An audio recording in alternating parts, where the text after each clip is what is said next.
the teams that perform better and win more are typically teams that understand each other better and are studying each other. And the coaches are studying the players, and the players are studying each other and understanding each other on and off the field. The more you understand someone off the field, the more you're going to click on the field. And that's just the reality that you've seen if you've played this game long enough. It's part of the equation, and it's an important part of the equation. Obviously, talent's a huge part of the equation.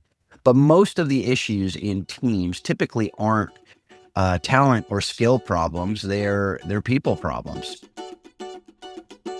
Welcome to the How Soccer Explains Leadership podcast, where we explore leadership principles through the lens of the beautiful game. Welcome back to How Soccer Explains Leadership, Season 14. I'm Phil Dark, your host, and with me is my brother, my co-host, Paul Jobson. We're back, man. We're ready to kick off this other season after a short break with some amazing recasts. So what's going on, man? And just now it's good to be back on the pod with you. And yeah, I'm excited about this next season, the things that we're doing here. And it's always fun to go back and re-listen to some of those, I think what I consider some of the top pods we've done, some fun stuff.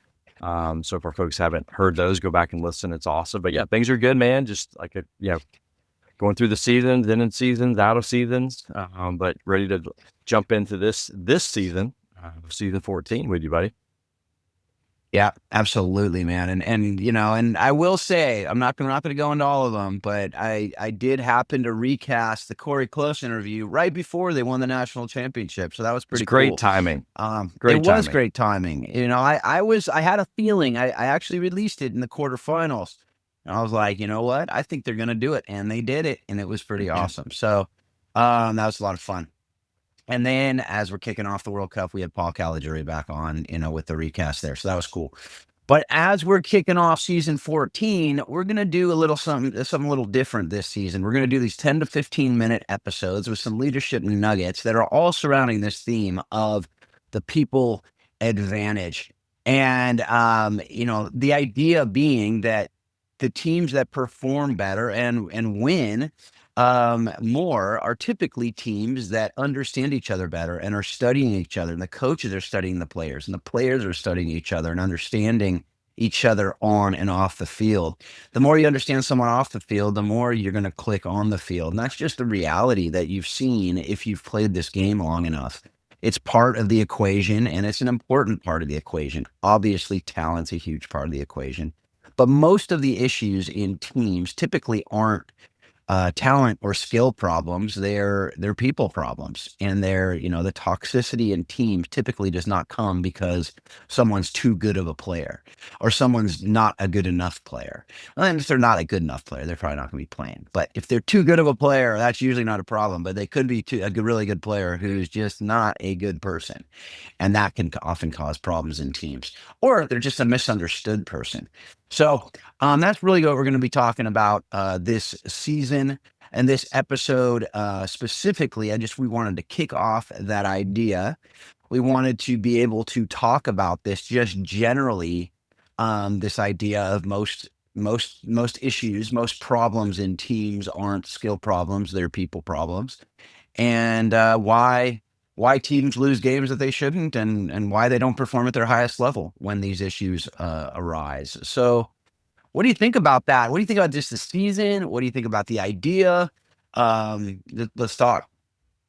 Yeah, man, I'm excited about it because I think that it's an overlooked piece of teams and team success.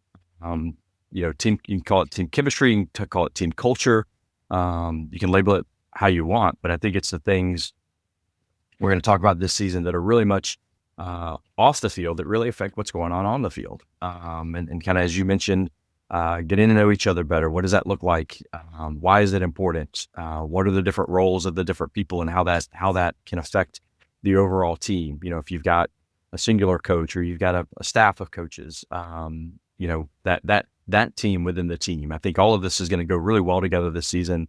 We talk a lot about the X's and the O's as a soccer culture. I think one thing that you and I try to do is we really do try to take these outside, off the field pieces that really do affect on the field and dive into it. Because you and I think both are aligned and how important those things really are in how you build that team culture, team chemistry, and the different responsibilities of everybody within that organization, to lead to success. And, in soccer, success is usually measured by wins, wins, wins and losses.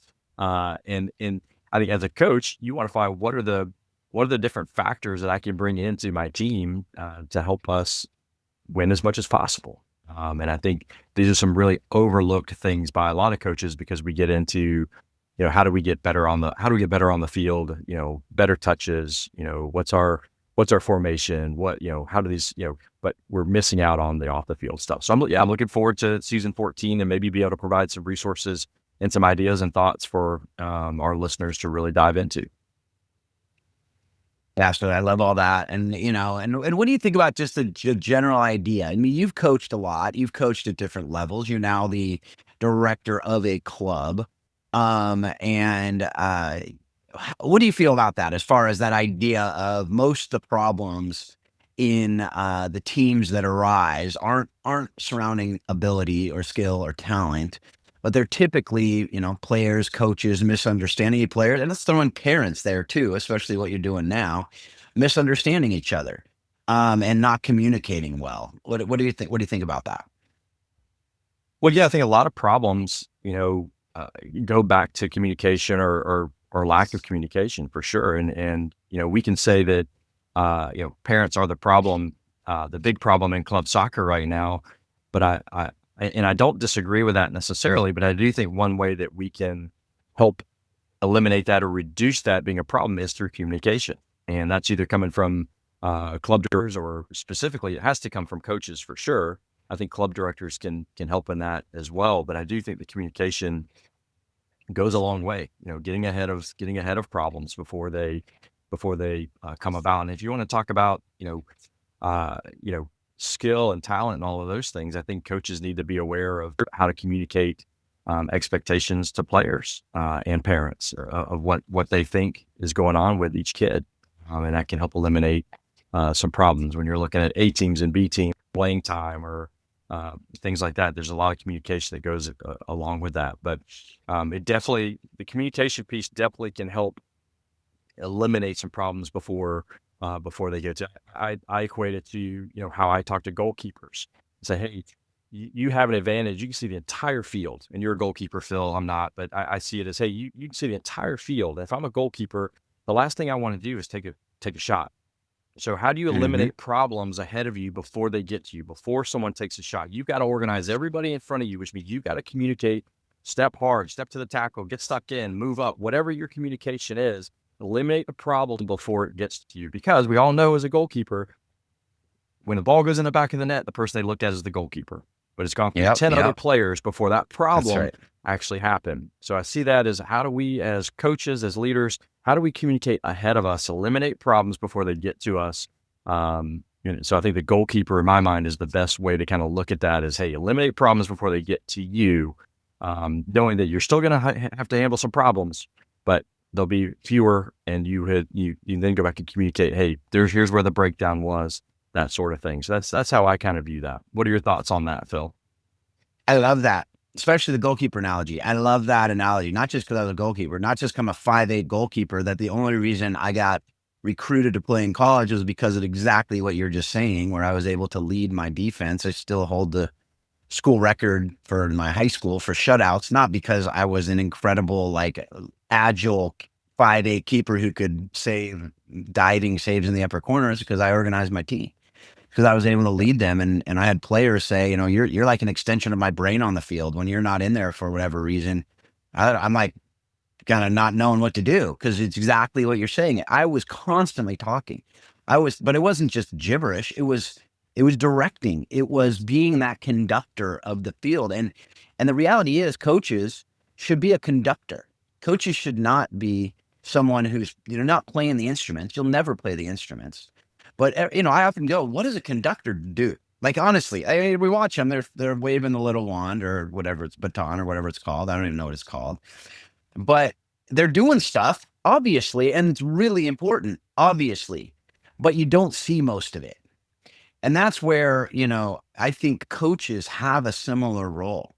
right? But it's not just, when you're talking about major clubs and organizations, you have a board, you have a management, you have, you're even seeing at Manchester United right now, like, does Carrick stay? Does Carrick go?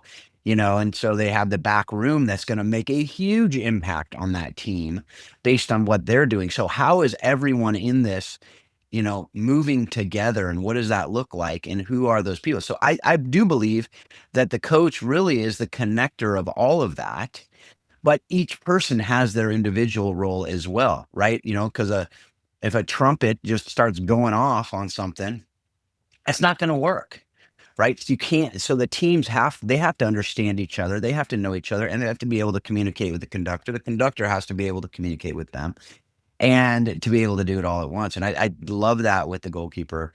And I think that that's absolutely right. And so, but if the goalkeeper's back there and doesn't understand his players and is ripping into players that, in a way that is not encouraging and is not motivating, but is actually, like a demotivation for these people, that's like worse, and I'm coaching keepers. When I coach keepers, I want them to be talking, but I'm like, really important. I'm like, you got to realize you got to know what you're talking about back here, or it'll actually be way worse if you're just talking the whole time and that'd be a distraction, not an actual help, right? So that's where knowing how to communicate, knowing what to say, knowing how to say it, knowing when to say it, knowing in what tone to say it in, right? All those things are critical.